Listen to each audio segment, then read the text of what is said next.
BT ಭಾಗ್ಯಗಳಿಂದ ರಾಜ್ಯದ ಅಭಿವೃದ್ಧಿ ಕುಂಠಿತ. ಕಾಂಗ್ರೆಸ್ನ ಮಾಜಿ ಮುಖಂಡ ಹರ್ಷವರ್ಧನ್ ಸ್ಫೋಟಕ ಹೇಳಿಕೆ. 5 ಗ್ಯಾರಂಟಿ ಯೋಜನೆಗಳಿಂದ ರಾಜ್ಯದ ಅಭಿವೃದ್ಧಿ ಆಗ್ತಾ ಇಲ್ಲ.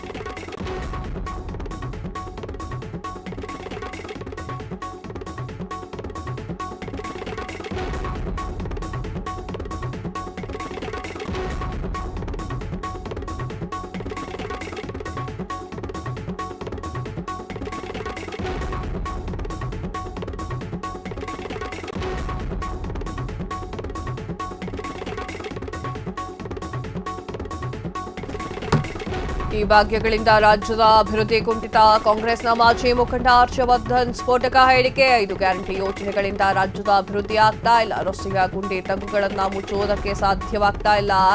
ತಾಲೂಕು ಪಂಚಾಯಿತಿ ಹಾಗೂ ಜಿಲ್ಲಾ ಪಂಚಾಯಿತಿ ಇಲ್ಲದ ಆರಂಭ.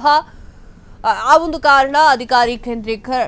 ಜಿಲ್ಲಾ ಮತ್ತು ತಾಲೂಕು ಮಟ್ಟದ ಅಧಿಕಾರಿಗಳ ದರ್ಬಾರ್. ಜನಪ್ರತಿನಿಧಿಗಳು ಇಲ್ಲದೆ ಅಧಿಕಾರಿಗಳು ಆಡಿದ್ದೇ ಆಟವಾಗಿದೆ. ಇದಕ್ಕೆ ಬ್ರೇಕ್ ಹಾಕುವುದಾದ್ರೆ ಸ್ಥಳೀಯ ಚುನಾವಣೆಯಾಗಬೇಕು. ಸಣ್ಣ ಪುಟ್ಟ ಕೆಲಸಗಳು ಶಾಸಕರ ಬಳಿ ಹೋಗಿ ಕೇಳಬೇಕಿದೆ. ಅಧಿಕಾರ ಕೇಂದ್ರೀಕೃತವಾದರೆ ವಿಕೇಂದ್ರೀಕರಣಗೊಳ್ಳಬೇಕು. ಈ ಕೂಡಲೇ ತಾಲೂಕು ಪಂಚಾಯಿತಿ ಜಿಲ್ಲಾ ಪಂಚಾಯಿತಿ ಚುನಾವಣೆ ಘೋಷಣೆ ಮಾಡಲಿ. ವಿಜಯನಗರದಲ್ಲಿ ಜಿಲ್ಲಾ ಪಂಚಾಯಿತಿ ಮಾಜಿ ಸದಸ್ಯ ಹರ್ಷವರ್ಧನ್ ಅವರ ಹೇಳಿಕೆ. ಏನ್ ಹೇಳಿದ್ದಾರೆ ನೋಡ್ಕೊಂಬರೋಣ. ಅವು ಎಲೆಕ್ಷನ್ ಆದಷ್ಟು ಜಲ್ದಿ ನಡಿಬೇಕು. ಈ ಒಂದು ಟರ್ಮ್ ಆಗ್ಲೇ ವೇಸ್ಟ್ ಆಗೋದಿತ್ತು ನನಗೆ. ಅಂದ್ರೆ ನಾನ್ ಜಡ್ಪಿ ಮೆಂಬರ್ ಆಗಿ ಮುಗಿದು ಸುಮಾರು 4-5 ವರ್ಷದ ಮೇಲೆ ಆಯ್ತು. ಈಗಂದ್ರೆ 2016 ಆಗಿತ್ತು ನಾನು. ಅಂದ್ರೆ ಇವಾಗ ಆಲ್ಮೋಸ್ಟ್ 10 ಇಯರ್ಸ್ ಆಯ್ತು. ಯಾಕೆ ಆಗ್ಬೇಕಂದ್ರೆ ಈಗ ನಾನು ಭಾರಿ ಆಶ್ಚರ್ಯ ಆಗತ್ತೆ. ನಾವು ನೇಮರಾಜ್ ಜೊತೆಗೆ ನಾನು ಇರ್ತಲ್ಲ ಸಾಮಾನ್ಯವಾಗಿ ಈ ಭಾಗದಾಗ ಅಡ್ಡಾಡಿದಾಗ ಸಣ್ಣ ಒಂದು ಚರಂಡಿದ ಇರಲಿ ಅಥವಾ ಸಣ್ಣ ರಸ್ತೆ ಸಿಮೆಂಟ್ ರಸ್ತೆ ಇರಲಿ ಹಳ್ಳಿಗಳಾಗ ಎಲ್ಲರೂ MLA ಕೇಳ್ತಾರೆ. ಈ ಸಣ್ಣ ಪುಟ್ಟ ಕಾರ್ಯಗಳು ಜಿಲ್ಲಾ ಪಂಚಾಯತಿಯಿಂದ ಎಲ್ಲವನ್ನೂ ಆತೆ ಮಾಡಬೇಕಂದ್ರೆ ಸ್ವಲ್ಪ ಆತೆ ಅಂದ್ರೆ ನಾನು MLAಗಳೇ ಇಡೀ ಸ್ಟೇಟ್ ವೈಸ್ ಮಾಡ್ಬೇಕಂದ್ರೆ ಸ್ಟೇಟ್ ವೈಸ್ ಸ್ವಲ್ಪ ಕಷ್ಟ. ಆಮೇಲೆ ಅದೇ ಅಭಿವೃದ್ಧಿ ಕುಂಠಿತ ಅಂತ ಅನ್ಬೋದು ಸರ್. ಅವ್ರು ಎಲೆಕ್ಷನ್ ನಡೆಸ್ಬೇಕು. ಅಧಿಕಾರ ವಿಕೇಂದ್ರೀಕರಣ ಅಂತ ಮೊದಲು ಮಾಡಿದ್ರು. ಅದ್ರ ಅರ್ಥನೇ ಇಲ್ದಂಗ ಆಗೈತಿ. ಹೇಳಿಕೆ ಇದ್ರಾಗ ಅರ್ಥ ಮಾಡೋದೇನಂದ್ರೆ ನಡೆಸ್ರಿ ಅಂತ ಅವ್ರಿಗೆ ಕೇಳಿದ್ರು. ಒಟ್ಟು ಚುನಾವಣೆ ನಡಿಬೇಕು.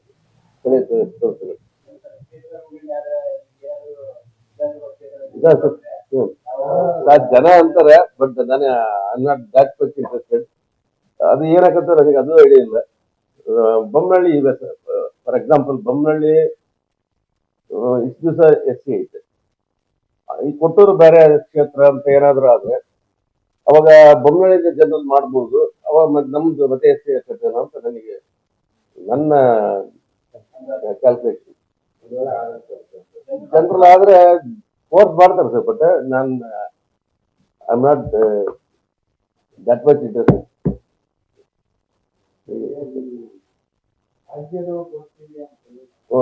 ಅದು ಇದು ಬಿಟ್ಟಿ ಭಾಗ್ಯಗಳಿಂದ ಮಾತಾಡಕ್ಕೆ ಇಲ್ಲ. ಕಾಂಗ್ರೆಸ್ ಪಕ್ಷ ದೇಶದ ಹಿತವನ್ನ ಮರೆತು ಪಾಕಿಸ್ತಾನವನ್ನ ಸ್ಟಾಪ್ ಹಾಕಿ ನೋಡ್ತಾ ಇದೆ ಅಂತ ಹೇಳಿ ಕೇಂದ್ರ ಪ್ರಹ್ಲಾದ್ ಜೋಶಿ ಅವರು ವಾಗ್ದಾಳಿಯನ್ನ ನಡೆಸಿದ್ರು. ಹುಬ್ಬಳ್ಳಿಯಲ್ಲಿ ಮಾತನಾಡಿರುವಂತಹ ಅವರು ಕಾಂಗ್ರೆಸ್ನ ಪಕ್ಷ ದೇಶದ ಹಿತವನ್ನ ಮರೆತು ಪಾಕಿಸ್ತಾನವನ್ನ ಸ್ಟಾಪ್ ಹಾಕಿ ನೋಡ್ತಾ ಇದೆ ಅಂತ ಹೇಳಿದ್ದಾರೆ.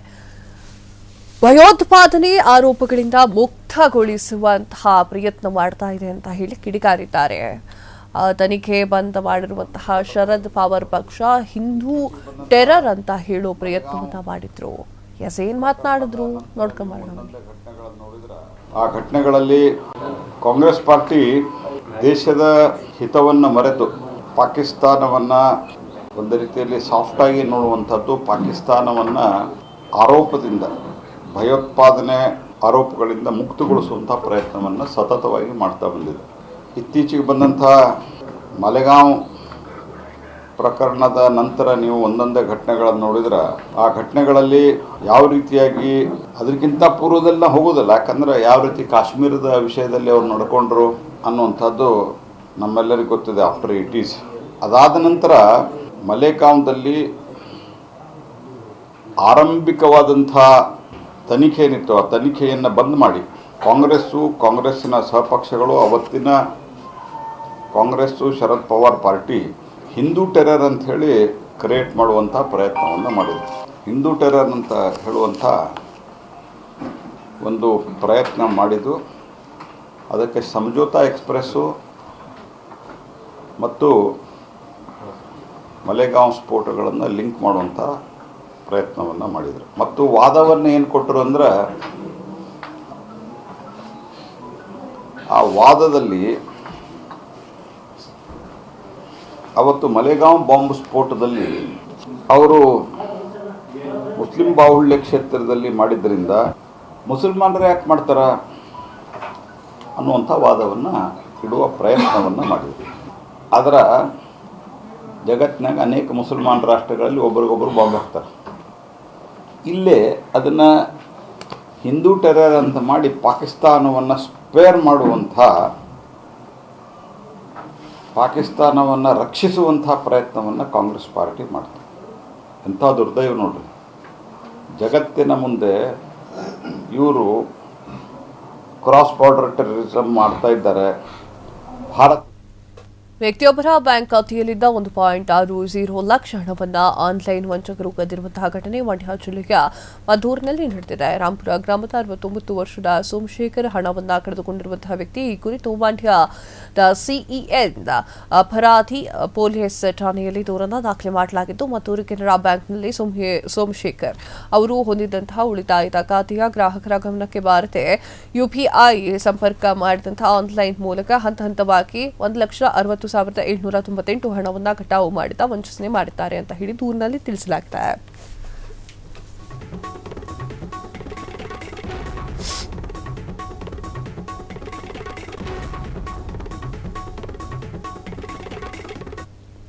ಡಾಕ್ಟರ್ ಜಿ ಪರಮೇಶ್ವರ್ ಅವರ 74ನೇ ಹುಟ್ಟುಹಬ್ಬದ ಅಂಗವಾಗಿ ಶ್ರೀ ಸಿದ್ಧಾರ್ಥ ವೈದ್ಯಕೀಯ ಮಹಾವಿದ್ಯಾಲಯ ಹಾಗೂ ಆಸ್ಪತ್ರೆ ಸಹೋದ್ಯೋಗದೊಂದಿಗೆ ಆಗಸ್ಟ್ 6ರಂದು ಬೃಹತ್ ಉಚಿತ ಆರೋಗ್ಯ ತಪಾಸಣೆ ಹಾಗೂ ರಕ್ತದಾನ ಶಿಬಿರವನ್ನು ಹಮ್ಮಿಕೊಳ್ಳಲಾಗ್ತಾ ಇದೆ ಅಂತ ಹೇಳಲಾಗ್ತಾ ಇದೆ. ಆಗಸ್ಟ್ 6ರಂದು ಬೆಳಗ್ಗೆ 9 ಗಂಟೆಯಿಂದ ಸಂಜೆ 5 ಗಂಟೆಯವರೆಗೆ ಹಮ್ಮಿಕೊಳ್ಳಲಾಗಿದೆ ಅಂತ ಹೇಳಿ ಗ್ರಾಮೀಣ ಬ್ಲಾಕ್ ಕಾಂಗ್ರೆಸ್ನ ಅಧ್ಯಕ್ಷ ಅರೆಕೆರೆ ಶಂಕರ್ ಅವರು ತಿಳಿಸಿದ್ರು. ಈ ಆರೋಗ್ಯ ಶಿಬಿರ ಸದುಪಯೋಗ ಪಡಿಸಿಕೊಳ್ಳಬೇಕು ಅಂತ ಹೇಳಿ ಕರೆಯನ್ನ ಕೂಡ ನೀಡಿದ್ದಾರೆ.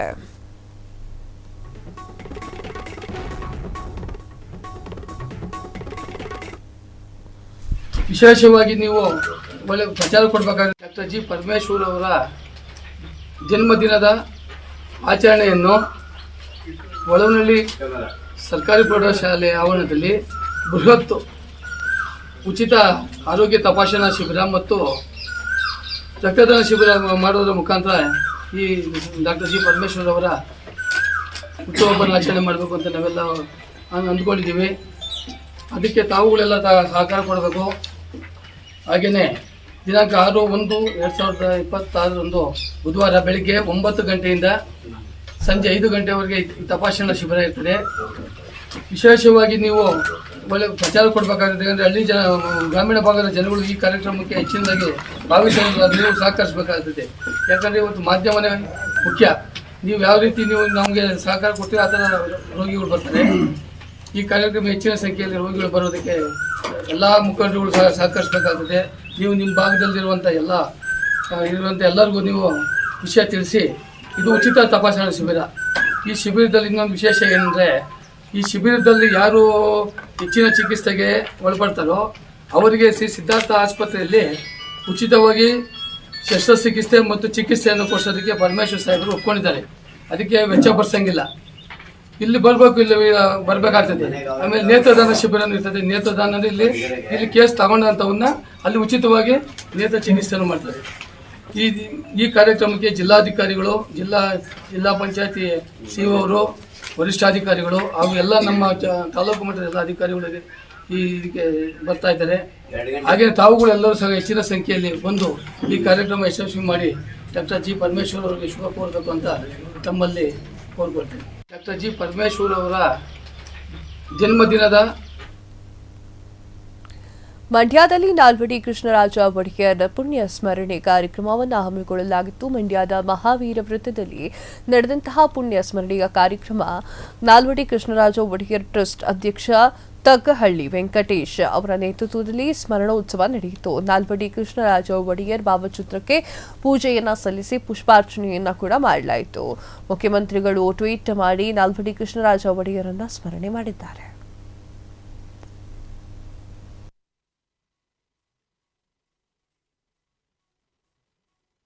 ಜಿಲ್ಲಾಡಳಿತದಲ್ಲಿ ಆಡಳಿತ ಮಾಡ್ತಾರೆ ಕಲ್ಲು ಕಟ್ಟಡ ಇದೆ ನೋಡಿದಿರಾ? ಅದೇ ಆರೋಗ್ಯ ಕೆಟ್ಟೋದಾಗ ಮಂಡ್ಯದ ದೊಡ್ಡ ಹಾಸ್ಪಿಟಲ್ ಕಲ್ಲು ಕಟ್ಟಡ ನೋಡಿದಿರಾ? ಅದೇ ನಮ್ಮ ಮಕ್ಕಳ ಶಿಕ್ಷಣಕ್ಕಾಗಿ ವುಮೆನ್ಸ್ ಕಾಲೇಜಲ್ಲಿ ಕಲ್ಲು ಕಟ್ಟಡ ನೋಡಿದಿರಾ? ಇವೆಲ್ಲವೂ ಕೂಡ ನಾಲ್ವಡಿ ಕೃಷ್ಣರಾಜ ಒಡೆಯರು ಕೊಟ್ಟಂತದ್ದು ನಮ್ಮ ಮಂಡ್ಯಕ್ಕೆ ಒಂದು ಸೌಭಾಗ್ಯ. ಇಲ್ಲ ಅಂದ್ರೆ ಎಲ್ಲ ಹುಳ್ಳಿಕಾಳು ತಿನ್ಕೊಂಡೇ ಇರಬೇಕಾಗಿತ್ತು. ಇಲ್ಲಿ ಕಬ್ಬು ಬೆಳೆಯೋದು ಗೊತ್ತಿರಲಿಲ್ಲ. ಅನೇಕ ಫಾರಂಗಳನ್ನ ಮಾಡಿಕೊಟ್ರು, ಅದಕ್ಕೆ ತರಬೇತಿದಾರನ ತಂದುಕೊಟ್ರು, ಅದನ್ನ ಬೆಳೆಯೋದು ಹೇಗೆ ಅನ್ನೋದನ್ನ ಕಲಿಸ್ಕೊಟ್ರು. ಅದಲ್ಲದೆ ಅನೇಕ ಕಬ್ಬಿನ ಕಾರ್ಖಾನೆಗಳನ್ನ, ರೈಲು ಮಾರ್ಗಗಳನ್ನ, ಬ್ಯಾಂಕ್ಗಳನ್ನ ಎಷ್ಟು ನಾವು ಹೇಳ್ತಾ ಹೋದ್ರೆ ಈಗಾಗಲೇ ಲೋಕೇಶ್ ಅವರು ಸಾಕಷ್ಟು ಹೇಳಿದ್ದಾರೆ. ಇಷ್ಟೆಲ್ಲವೂ ಕೂಡ ನಾನು ಇನ್ನೂ ಹೆಚ್ಚಿಗೆ ನಿಮಗೆ ಬೇಕು ಅಂತಂದ್ರೆ ಸಂಜೆ 6 ಗಂಟೆಗೆ ನೀವು ವಿವೇಕರಂಗ ಮಂದಿರಕ್ಕೆ ಬಂದ್ರೆ ಅವರ ಜೀವನಾಧಾರಿತ ನಾಟಕವನ್ನು ಇವತ್ತು ಏರ್ಪಡಿಸಿದ್ದಾರೆ. ಅಲ್ಲೆಲ್ಲವೂ ಕೂಡ ನಿಮ್ಗೆ ಸಿಗುತ್ತೆ ಅಂತ ನಾನು ಈ ಸಂದರ್ಭದಲ್ಲಿ ಹೇಳಕ್ ಇಷ್ಟಪಡ್ತೀನಿ. ಇದೇ ರೀತಿ ಕೆಂಪೇಗೌಡ ಜಯಂತಿಯನ್ನ ಜಯ ಕರ್ನಾಟಕ ಪರಿಷತ್ ಪ್ರತಿ ವರ್ಷ ಬಹಳ ಅದ್ದೂರಿಯಾಗಿ ಎಲ್ಲ ಸದಸ್ಯರು ಸಹಕಾರ್ಯದರ್ಶಿಗಳು ಎಲ್ಲ ಸೇರ್ಕೊಂಡು ಮಾಡ್ತೀವಿ. ಈ ಪುಣ್ಯ ಸ್ಮರಣೆಯನ್ನು ಕೂಡ ಇವತ್ತು ವೆಂಕಟೇಶನ್ ಅವರು ಎಲ್ಲ ಕಡೆ ಸ್ಮರಿಸ್ತಾ ಇರೋದನ್ನ ನಾವು ಅವರಿಗೆ ನಮ್ಮ ಪರಿಷತ್ತನ್ನು ಕೂಡ ಅವರಿಗೆ ಅಭಿನಂದನೆ ಹೇಳಿ ನಾನು ಇಂಥ ಕಾರ್ಯಕ್ರಮಗಳು ನಡೀತಾ ಇರಲಿ ಅಂತ ಹೇಳಿ ಆಶಿಸ್ತಾ ನನ್ನ ಮಾತು ಮುಗಿಸ್ತೀನಿ. ಜೈ ಹಿಂದ್. ಉದ್ದೇಶ ಇವತ್ತು ನಮ್ಮ ನಾಲ್ವಡಿ ಕೃಷ್ಣರಾಜ ಒಡೆಯರ್ ಅವರು ಸ್ವರ್ಗಸ್ಥರಾದಂಥ ದಿವಸ 1940 ಆಗಸ್ಟ್ 3ನೇ ತಾರೀಕು ಅವರು ಸ್ವರ್ಗಸ್ಥರಾದರು. ಆ ಒಂದು ದಿನವನ್ನು ಅವ್ರ ಪುಣ್ಯಸ್ಮರಣೆ ಕಾರ್ಯಕ್ರಮವನ್ನು ಇವತ್ತು ನಾವು ನಮ್ಮ ಶ್ರೀ ನಾಲ್ವಡಿ ಕೃಷ್ಣರಾಜ ಒಡೆಯರ್ ಟ್ರಸ್ಟ್ ವತಿಯಿಂದ ನಮ್ಮೆಲ್ಲ ಪದಾಧಿಕಾರಿಗಳು, ನಿರ್ದೇಶಕರು, ಸದಸ್ಯರು ಸೇರಿ ಹಲವಾರು ಕಡೆ ಇವತ್ತು 30 ಕಡೆ ಈ ಕಾರ್ಯಕ್ರಮವನ್ನು ಏರ್ಪಾಡು ಮಾಡಿದ್ದಾವೆ. 30 ಕಡೆ ಈ ಕಾರ್ಯಕ್ರಮಗಳು ನಡೀತಾ ಇದ್ದಾವೆ. ಇದ್ರ ಉದ್ದೇಶ ಏನಪ್ಪ ಅಂತ ಹೇಳಿದ್ರೆ,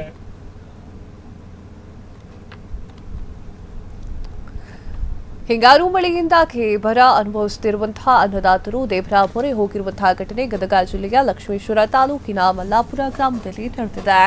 ರೈತರು ಮಳೆಗಾಗಿ ಪ್ರಾರ್ಥನೆ ಮಾಡಿಕೊಳ್ತಾ ಇದ್ದಾರೆ. ಗದ್ದೆ ಮದುವೆ, ಕಪ್ಪೆ ಮದುವೆ ಹಾಗೆ ದೇವರಿಗೆ ಅಭಿಷೇಕ, ಹೋಮ, ಹವನ, ಗುರ್ಜಿ ಪೂಜೆ ಸೇರಿ ನಾನಾ ಧಾರ್ಮಿಕ ಕಾರ್ಯಕ್ರಮವನ್ನು ಕೈಗೊಂಡಿದ್ದಾರೆ. ಮಳೆರಾಯನ ಕೃಪೆಗಾಗಿ ದೇವರ ಮೊರೆ ಹೋಗ್ತಾ ಇದ್ದಾರೆ.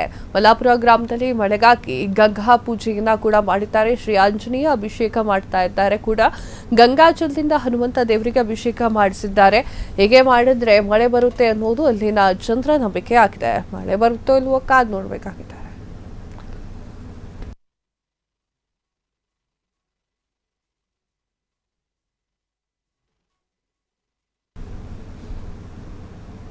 ಯಾದಗಿರಿ ಜಿಲ್ಲೆಯ ಹುಣಸಗಿ ಪಟ್ಟಣದ ವಿದ್ಯಾನಗರದಲ್ಲಿ ಹಿಂದುಳಿದ ವರ್ಗಗಳ ಕಲ್ಯಾಣ ಇಲಾಖೆ, ಕರ್ನಾಟಕ ರಾಜ್ಯ ಪೊಲೀಸ್ ವಸತಿ ಮತ್ತು ಮೂಲಭೂತ ಸೌಕರ್ಯ ಅಭಿವೃದ್ಧಿ ನಿಗಮ ನಿಯಮಿತ ಅವರ ಸಂಯುಕ್ತ ಆಶ್ರಯದಲ್ಲಿ ಕೆಕೆಆರ್ಡಿಬಿ ಮಂಡಳಿಯಲ್ಲಿ ಸಹಯೋಗದಲ್ಲಿ ಅಂದಾಜು 5 ಕೋಟಿ ವೆಚ್ಚದಲ್ಲಿ ಡಿ ದೇವರಾಜ್ ಅರಸು ಅವರ ಮೆಟ್ರಿಕ್ ನಂತರ ಬಾಲಕರ ವಸತಿ ನಿಲಯ ನೂತನ ಕಟ್ಟಡವನ್ನು ಶಂಕುಸ್ಥಾಪನೆ ಮಾಡಲಾಯಿತು.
ವಿಜಯನಗರ ಜಿಲ್ಲೆಯ ಹೊಸಕೋಟೆ ತಾಲೂಕಿನ ಡಳಾಯರ ಕೆರೆ ಎನ್ನುವಂತಹ ಗ್ರಾಮದಲ್ಲಿ ಸಮುದಾಯದ ಭವನ ಉದ್ಘಾಟನೆ ಮಾಡಲಾಗಿದೆ. ಸಮುದಾಯ ಭವನವನ್ನ ಬಿಎಂಎಂ ಕಂಪನಿಯ ಮುಖ್ಯಸ್ಥರಾಗಿರುವಂತಹ ಗಣೇಶ್ ಹೆಗಡೆ ಅವರು ಉದ್ಘಾಟನೆಯನ್ನ ಮಾಡಿದ್ದಾರೆ. ಲೋಕಾರ್ಪಣೆಯ ಬಳಿಕ ಮಾತನಾಡಿರುವಂತಹ ಅವರು ಇದರಂತೆ ಸುತ್ತ ಹಳ್ಳಿಯಲ್ಲೂ ಕೂಡ 70-80 ಲಕ್ಷ ವೆಚ್ಚದಲ್ಲಿ ಸಮುದಾಯ ಭವನವನ್ನು ನಿರ್ಮಾಣ ಮಾಡಲಾಗ್ತಾ ಇದೆ ಎನ್ನುವಂತಹ ವಿಚಾರವನ್ನು ಹಂಚಿಕೊಂಡಿದ್ದಾರೆ. ನಮ್ಮ ಬಿಎಂಎಂ ಸಂಸ್ಥೆ ಜನರ ಅನುಕೂಲಕ್ಕಾಗಿ ಇದೆ ಅಂತ ಹೇಳಿ ಒಂದಿಷ್ಟು ಮಾತುಗಳನ್ನು ಆಡಿದ್ದಾರೆ. ಶಿಕ್ಷಣಕ್ಕೆ ಒತ್ತು ನೀಡಲಾಗುತ್ತೆ, ಸರ್ಕಾರ ಇದನ್ನು ಒಪ್ಪಿಕೊಂಡ್ರೆ ಮರಿಯಮ್ಮನಹಳ್ಳಿ ಸಮುದಾಯದ ಆರೋಗ್ಯ ಕೇಂದ್ರ ದತ್ತು ಪಡೆದುಕೊಳ್ಳುವುದಕ್ಕೆ ನಿರ್ಧಾರವನ್ನ ಮಾಡಿದ್ದೇವೆ ಎನ್ನುವಂತಹ ವಿಚಾರಗಳನ್ನು ಮಾತನಾಡಿದ್ರು.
ವಡಗೇರ ಕ್ರಾಸ್ನಿಂದ ಯಾದಗಿರಿಯ ಹಳೆ ಬಸ್ ಸ್ಟ್ಯಾಂಡ್ವರೆಗೆ ಸುಮಾರು 4 ಕಿಲೋಮೀಟರ್ ರಸ್ತೆ ಸಂಪೂರ್ಣ ಹದಗೆಟ್ಟಿದೆ. ದುರಸ್ತಿಗೊಳಿಸುವಂತೆ ಕರವೇ ಆಗ್ರಹಿಸಿದ್ದಾರೆ. ಕಳೆದ ಕೆಲ ದಿನಗಳ ಹಿಂದೆಯೇ ವಡಗೇರ ಕ್ರಾಸ್ನಿಂದ ಹಳೆಯ ಬಸ್ ಸ್ಟ್ಯಾಂಡ್ವರೆಗೆ ರಸ್ತೆ ದುರಸ್ತಿ ಮಾಡಲಾಗಿದೆ. ಆದರೆ ಕಳಪೆ ಕಾಮಗಾರಿಕೆ ಮಾಡಲಾಗಿದ್ದು ಕಿತ್ತು ಹೋಗಿದೆ ಅಂತ ಹೇಳಿ ಆರೋಪಗಳು ಕೇಳಿಬರ್ತಾ ಇದೆ. ಹದಗೆಟ್ಟಂತಹ ಈ ಒಂದು ರಸ್ತೆಯು ಜಿಲ್ಲಾ ಕೇಂದ್ರದಿಂದ ಕೂಗಡದಿಯ ದೂರದಲ್ಲಿಯೇ ಇದೆ. ಇದೇ ರಸ್ತೆಯ ಮುಖಾಂತರ ದಿನನಿತ್ಯ ಶಾಸಕರು ಅಧಿಕಾರಿಗಳು ಓಡಾಡ್ತಾರೆ. ಆದರೂ ಕೂಡ ಕಂಡು ಕಾಣದಂತೆ ಜಾಣಕುರುಡರಾಗಿದ್ದಾರೆ. ಈಗಲೂ ಕೂಡ ತಗ್ಗುಗುಂಡಿಗಳನ್ನ ಮುಚ್ಚದೆ ರಸ್ತೆ ದುರಸ್ತಿಗೊಳಿಸದೆ ಹಾಗೆ ಬಿಟ್ಟಿದ್ದಾರೆ. ಈ ವೇಳೆ ವಿಳಂಬ ಮಾಡಿದಲ್ಲಿ ಉಗ್ರ ಹೋರಾಟವನ್ನು ಮಾಡ್ತೇವೆ ಅಂತ ಕರವೇ ನೀಡಿದೆ ಎಚ್ಚರಿಕೆಯನ್ನ.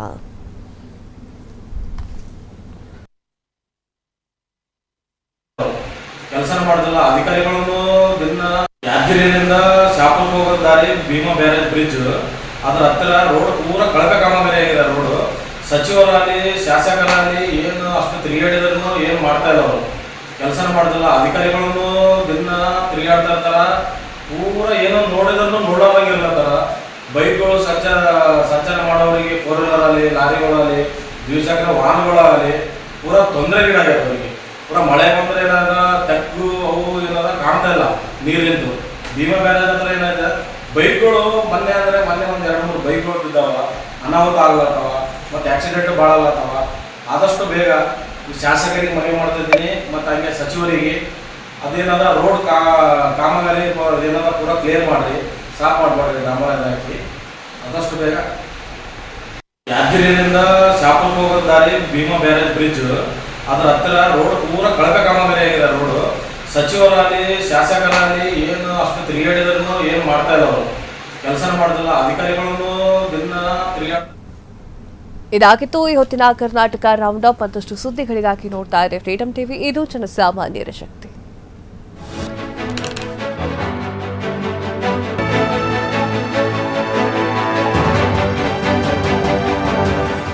ಕ್ಷಣ ಕ್ಷಣದ ಸುದ್ದಿಗಳಿಗಾಗಿ ಫ್ರೀಡಂ ಟಿವಿ ಸಬ್ಸ್ಕ್ರೈಬ್ ಮಾಡಿ, ಲೈಕ್ ಮಾಡಿ ಹಾಗೂ ಫಾಲೋ ಮಾಡಿ. ಹೊಸ ಸುದ್ದಿಗಳ ನೋಟಿಫಿಕೇಶನ್ಗಾಗಿ ಬೆಲ್ ಐಕಾನ್ ಮೇಲೆ ಕ್ಲಿಕ್ ಮಾಡಿ.